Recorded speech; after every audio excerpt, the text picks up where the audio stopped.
Good morning, it's April 5th, 2015, and two big things are happening today. One, it's Easter, and two, it's opening day for Major League Baseball. So to celebrate both events, we're going to smoke a prime rib roast on our Weber Smoky Mountain. So let's talk for a little bit about what a prime rib roast is and what it isn't, because there are some misconceptions. So allow me to clarify what those are. The prime rib roast is called prime because it is one of 9 primal cuts of beef. And the primal cuts of beef are the ones that are initially cut from the cow during butchering. The prime in prime rib does not refer to the USDA grade of beef. So let's clarify. There are 9 primal cuts. They are the round, the loin, the rib, the chuck, the plate, the brisket, foreshank, legs, and loin. And there are also USDA grades of beef. They are US Prime, US Choice, US Select, US Standard, US Commercial, US Utility, US Cutter, and US Canner.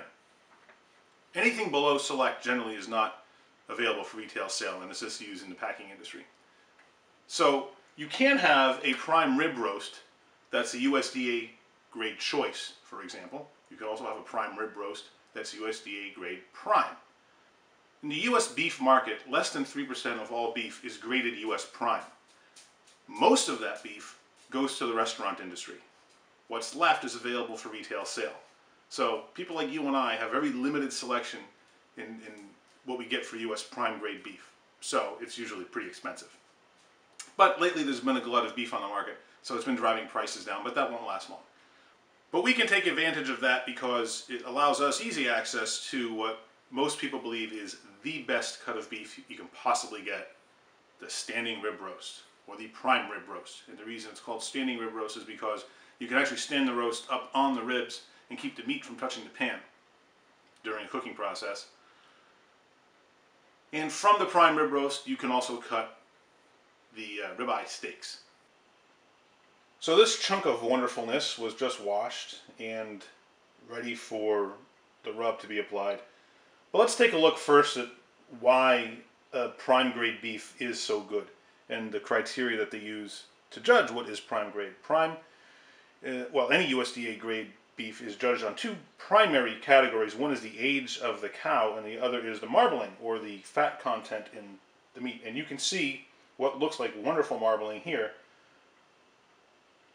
These beautiful veins of fat will render down in the cooking process, tenderizing and flavoring the meat. This particular one is a 7 rib roast, and when you size up a roast, you would size it for the number of ribs. And we take a look and we can count the ribs here. 1, 2, 3, 4, 5, 6, 7. This guy in the end doesn't count because there's no rib attached to it. And this is a sizable roast. And the way you judge the size of a roast for your dinner party is, the general rule of thumb would be to count 1 rib for every 2 people, because you're going to cut meat on either side of the rib. Due to a very fortunate miscommunication with the butcher shop, they gave us a 7 rib instead of the 4 rib that we asked for. But I promise none of this is going to go to waste. So how do you season something up like this? Well, let's talk about the rub. When selecting the ingredients for your rub for a piece of beef like this, it's best to go minimal because the flavor of the beef itself has to come through and it has to speak for itself. So you don't want to mess that up. All you want to do is add some tasty seasonings to augment the flavor of the beef. So you always start with salt and pepper, regardless of what kind of meat you're doing, regardless of what kind of rub you're making. That's going to be your 2 basic ingredients. And for this particular recipe, we're going to hit the aromatics a little bit. A little bit of thyme, a little bit of dill, and a little bit of sage. So I just mix up the ingredients in an old shaker bottle that my wife saved for me, and we'll sprinkle it all on. We're not going heavy.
We're not going to bother to put rub on the ribs because those will actually be cut off after we cook it.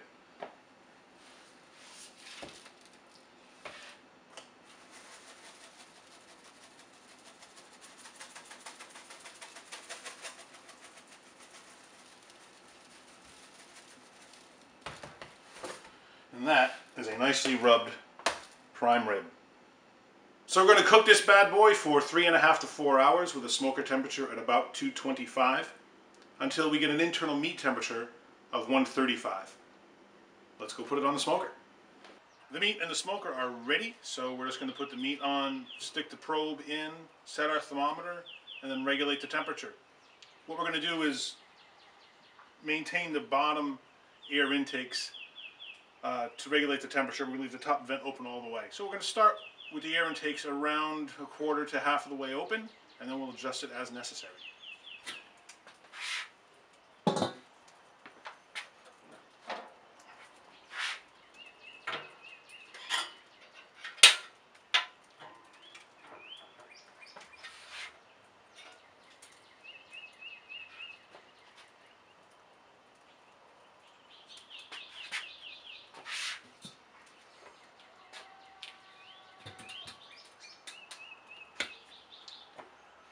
And now we're going to keep an eye on it and check the temperature every few minutes, especially during the first half hour where it can fluctuate a bit.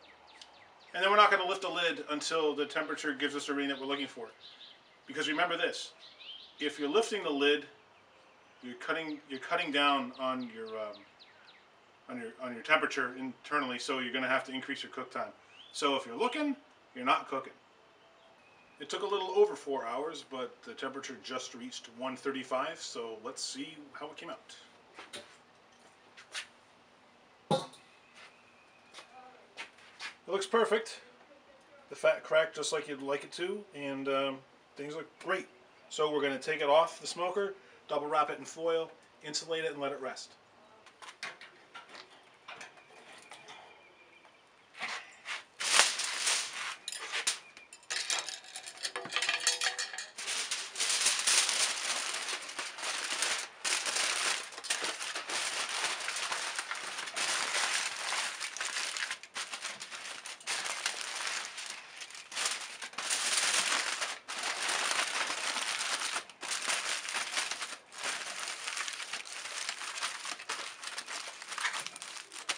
It's a big fella, we're going to have to put an extra piece of foil over it.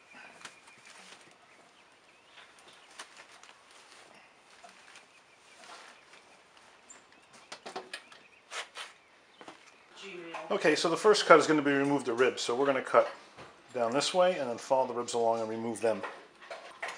What'd she say? Nothing. I wish for happy Easter.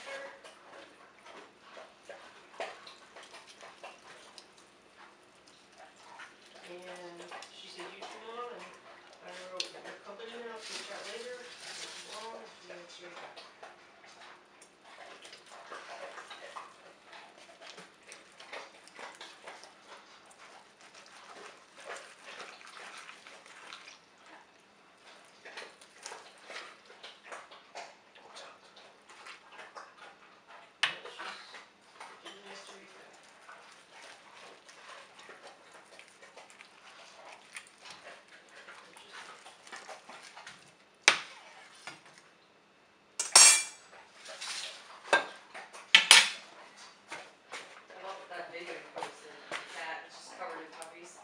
Okay, so now that the ribs are cut, we can save that meat for lots of things later.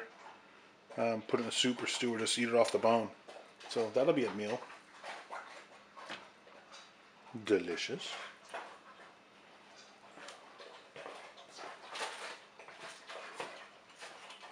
But now what we're left with here is we just start slicing. You find that you got allergies this year, Sam? Yeah, a little bit. Well, things look perfect. The color couldn't be nicer. It's extremely moist. Feast your eyes. Okay, let's cut it up and eat.